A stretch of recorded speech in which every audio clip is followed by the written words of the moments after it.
Giingusgan karon sa Social Security System kun SSS ang mga job order employees nga magpasakop kanila isip mga voluntary members. Mipaygayon og orientation ng SSS Cebu branch ngadto sa mga trabahante sa Cebu Provincial Government si miaging adlaw. Nakaigayon sa pagpasabot ang mga taga SSS sa mga loans nga mahimong paimuslan sa panahong adunay panginahanglanon gikan kini sa salary loans, calamity loans, pension loans ug daghan pa. Base sa datos gikan sa Kapitolyo as of September 2025, mulapas na sa 2,000 ka mga job order employees ang nangalagad sa managlaing buhatan sa Cebu Provincial Government.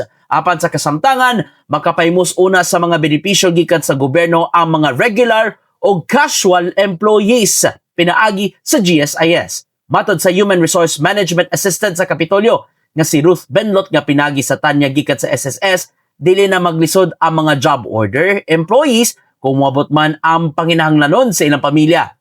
Nahimo posible mong tanyag human nga nagkasabot ang Kapitolyo ug ang kadagkuan sa SSS. Matod sa mga panagsabot nga adunay katungod ang SSS sa pagkaltas sa ilang monthly contributions gikan sa sweldo sa mga job order workers, inay nga ang empleyado may muhatag ni ini.